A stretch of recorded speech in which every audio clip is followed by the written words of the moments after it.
जिल्हाधिकारी तथा जिल्हा निवडणूक अधिकारी अशोक शिंगारे यांची पत्रकार परिषद समिती सभागृह जिल्हाधिकारी कार्यालय ठाणे येथे आज पार पडली आहे। यावेळी सहआयुक्त दत्ता शिंदे, सहआयुक्त डॉक्टर ज्ञानेश्वर चव्हाण, पोलीस अधीक्षक डॉक्टर डी स्वामी, आचारसंहिता कक्ष नोडल अधिकारी विजय सिंह देशमुख, कायदा व सुव्यवस्था कक्ष नोडल अधिकारी दीपक क्षीरसागर, उपजिल्हा निवडणूक अधिकारी वैशाली माने, पोलीस उपायुक्त मीना मकवान, रश्मी नांदेडकर, निवडणूक खर्च नियंत्रण समिती नोडल अधिकारी दिलीप सूर्यवंशी, कम्युनिकेशन नोडल अधिकारी मेटकरी व सुनील महाले, सहाय्यक नोडल अधिकारी सुकेशिनी पगारे तसेच अन्य अधिकारी उपस्थित होते। या प्रसंगी अशोक शिंगारे यांनी मार्गदर्शन केले। पाहूयात। नमस्कार। आपल्याला कल्पनाच आहे सगळ्यांना, महाराष्ट्र विधानसभेचे सार्वत्रिक निवडणुकीचा कार्यक्रम जाहीर झालेला आहे आणि त्या अनुषंगाने वेगवेगळ्या टप्प्यावर निवडणुकीची प्रक्रिया पार पडत असताना काल एक महत्त्वाचा दिवस असा होता की नामनिर्देशन पत्र मागे घ्यायचा दिनांक होता। जिल्ह्यामध्ये एकूण 334 उमेदवारांनी नामनिर्देशन पत्र दाखल केली होती।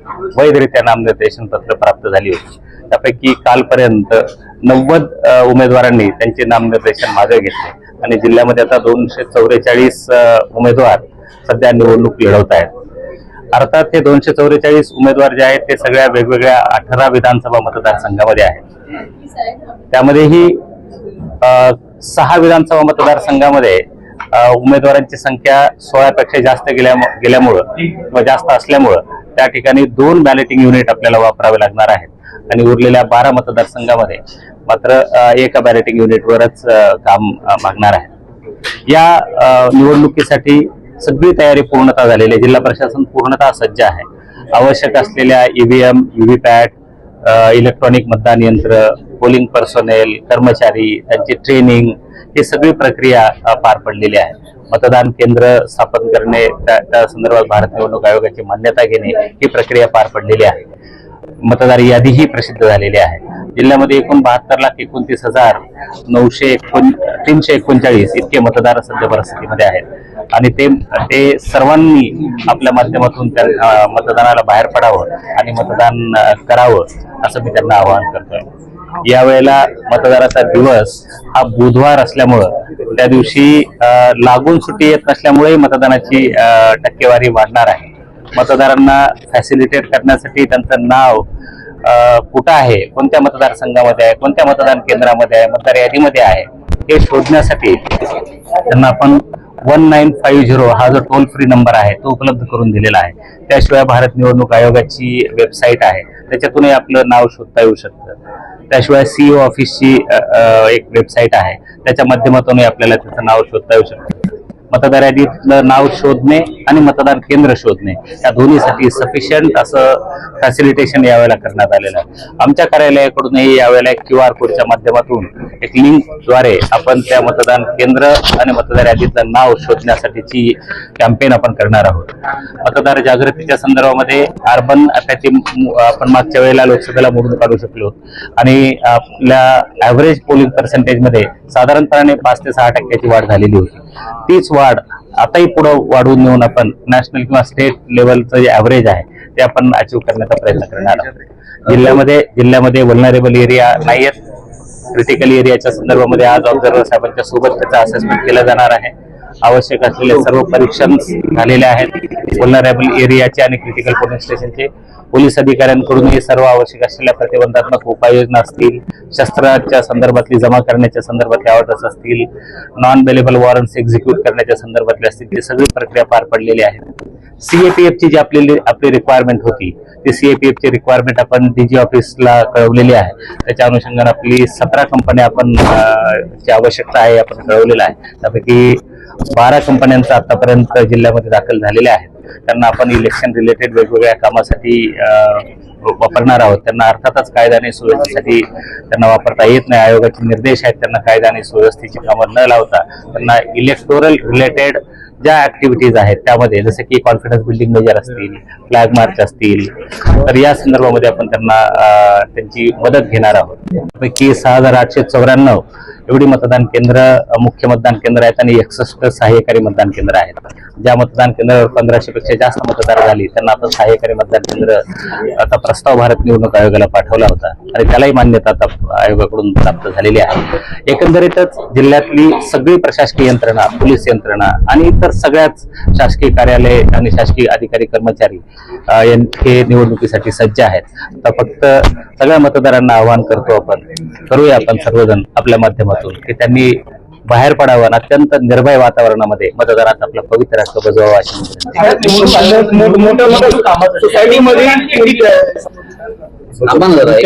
सोसायटीमध्ये किती मतदान केंद्र आपल्याला लोकसभेच्या वेळेला भारत निवडणूक आयोगाकडून सूचना प्राप्त झाल्या होत्या की ज्या हायराईज बिल्डिंग्स आहेत त्यामध्ये मतदानाच्या प्रमाण कमी असतो, तर ते वाढवण्यासाठी आपल्याला सहकारी गृहनिर्माण संस्था किंवा ज्या उंच इमारती आहेत हायराईज बिल्डिंग अशा ठिकाणी आपल्याला काही मतदान केंद्र स्थापन करता येऊ शकतील का याची आम्ही असेसमेंट केली जिल्हाभरामध्ये. आणि आपण जिल्ह्यामध्ये हायराईज बिल्डिंग किंवा कॉर्पोरेट हाऊसिंग सोसायटीमध्ये 337 मतदान केंद्र स्थापन केलेली आहेत आणि 252 मतदान केंद्र आपण स्लम क्लस्टरमध्ये केलेले आहे, जेणेकरून आपण मतदाराला फॅसिलिटेशन ऍट हायएस्ट लेवलला आपण फॅसिलिटेशन करू आणि त्यांना मतदानाला येण्यासाठी प्रवृत्त करायचा आपण प्रयत्न करतो. जे आक्षेप घेतले राजकीय पक्षांनी आपण निवडणुकीच्या प्रक्रियेच्या दरम्यान निवडणुकीच्या तयारीच्या संदर्भामध्ये आपण निश्चितपणानं आता प्रेस कॉन्फरन्स घेतलेली आहे आणि त्यामध्ये जे महत्वाचे मुद्दे आहेत त्याच्या संदर्भात सगळ्याचं विश्लेषण मी केलेलं आहे. त्यामुळे आत्ताच्या या संदर्भामध्ये साधारणपणे जिल्हा प्रशासन, पोलीस प्रशासन असो, होमगार्ड प्रशासन असो, राज्य शासनाकडून आवश्यक असलेली सगळी मदत आम्हाला या बाबतीमध्ये मिळते आहे आणि पूर्ण जिल्हा प्रशासन या 20 नोव्हेंबरच्या मतदानाच्या दिवसासाठी पूर्णतः सज्ज आहे. त्याचसोबत 23 तारखेला सुद्धा मतमोजणी होणार आहे, त्यासाठी आम्ही पूर्णपणाने सज्ज आहोत. धन्यवाद. महाराष्ट्रातील भगिनींना आधार देणारी राज्य शासनाची मुख्यमंत्री माझी लाडकी बहीण योजना. या योजनेअंतर्गत अल्प उत्पन्न गटातील 21 ते 65 वयोगटाच्या भगिनींना मिळणार दरमहा 1500 रुपयाची मदत. अर्ज करण्यासाठी 31 ऑगस्ट 2024 पर्यंत मुदतवाढ. कुटुंबाचं वार्षिक उत्पन्न 2.5 लाख रुपयांपेक्षा कमी असलेल्या महिला पात्र. कुटुंबाकडे पिवळं किंवा केशरी रेशन कार्ड असल्यास उत्पन्नाचा दाखला आवश्यक नाही. पांढरं रेशन कार्ड असेल किंवा रेशन कार्ड नसेल तर कुटुंबाचं वार्षिक उत्पन्न 2.5 लाखांपेक्षा कमी असल्याचा दाखला आवश्यक. योजनेसाठीचा ऑनलाईन अर्ज नारी शक्ती दूत ऍप वरून किंवा पोर्टलवर भरता येईल. ज्या भगिनींना ऑनलाईन अर्ज भरता येत नसेल त्यांच्यासाठी अंगणवाडी, ग्रामपंचायत, वॉर्ड ऑफिस, सेतू सुविधा केंद्रामध्ये किंवा आशाताई बचत गटाच्या CRP यांची मदत उपलब्ध. आता आपल्याला अभिमानानं म्हणता येईल, सुखी आणि सुरक्षित आहे माझी लाडकी बहीण. भाजपचे आमदार प्रवीण दरेकर यांचा महाविकास आघाडीवर हल्लाबोल. विधानसभेसाठी महाराष्ट्रात होऊ घातलेली आगामी निवडणूक ही महाराष्ट्राच्या भविष्याची वाटचाल निश्चित करण्यासाठी निर्णायक ठरणार असून राज्याच्या विकासाला स्थगिती देणारं सरकार हवं की प्रगतीला गती देणारं सरकार सत्तेवर हवं याचा निर्णय मतदारांना करायचा आहे. गेल्या 5 वर्षातील पहिल्या 2.5 वर्षात जनतेने स्थगितीचा अनुभव घेतला व अलीकडच्या 2.5 वर्षात वेगवान प्रगतीचाही अनुभव घेतलाय. त्यामुळे निर्णय करणं आता सोपं झालं असून महायुतीला कौल देऊन जनता प्रगतीच्या बाजूने मतदान करील असा विश्वास भारतीय जनता पार्टीचे आमदार प्रवीण दरेकर यांनी आज पत्रकार परिषदेत व्यक्त केलाय. आज ठाण्यात पत्रकार परिषद पार पडले. यावेळी प्रवीण दरेकर यांनी विविध विषयांवर भाष्य केलंय.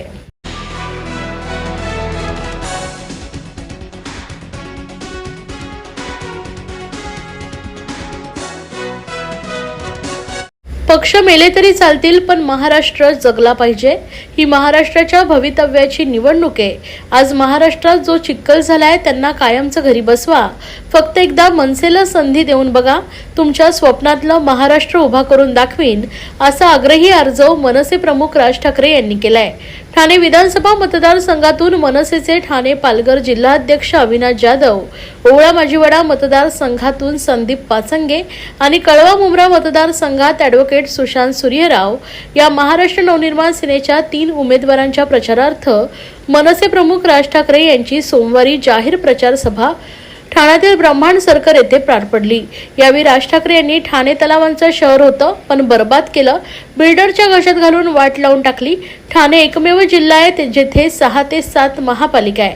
परप्रांतातून मुंबईत येणाऱ्या लोंढ्यांचे पहिलं ठिकाण ठाणे. मुंब्रा उगाच वाढत नाहीये, तेव्हा सतर्क रहा असं आवाहन करून राज ठाकरे यांनीही महाराष्ट्राच्या भवितव्याची निवडणूक आहे. आज महाराष्ट्रात जो चिखल झालाय त्यांना कायमचं घरी बसवा. फक्त एकदा मनसेला संधी देऊन बघा, तुमच्या स्वप्नातलं महाराष्ट्र उभा करून दाखवीन असा विश्वास देखील राज ठाकरे यांनी ठाणेकरांना यावेळी दिलाय. 2019 मध्ये भाजपा शिवसेना युतीला आणि काँग्रेस राष्ट्रवादी आघाडीला मतदान केलं, तरीही वेगळीच आघाडी केली असा टोला उद्धव ठाकरेंना लगावत राज ठाकरे यांनी मविया तसेच शिंदेगड आणि अजित पवारांवरही आसूड ओढलेत. तेव्हा विचारांशी आणि मतांशी प्रार्थना करणाऱ्यांना धडा शिकवा. महाविकास आघाडीच्या काळात अजित पवार मांडीला मांडी लावून बसले म्हणून तुमची घुसमट झाली आणि तुम्ही 40 आमदार फोडले. आता अजित पवार थेट तुमच्या मांडीवर येऊन बसलेत, आता तुमची घुसमट होत नाही का, असाही सवाल राज ठाकरे यांनी दुटप्पी भूमिकेचा पर्दाफाश केलाय. आणि ठाणे बिल्डरच्या घशात गेले. एकेकाळी ठाणे तलावांचं शहर ओळखलं जायचं, पण आता हे तलाव बुजवून बिल्डरांच्या घशात घातलं जात आहे. त्यामुळे इमारतींमधील रहिवाशांना टँकरनं पाणी प्यायची वेळ आली. संपूर्ण ठाण्याची बजबज पुरी करून टाकली असून त्यांना आता पुन्हा निवडून देऊ नका असं परखड मत राज ठाकरे यांनी ठाण्याच्या सभेत मांडलंय.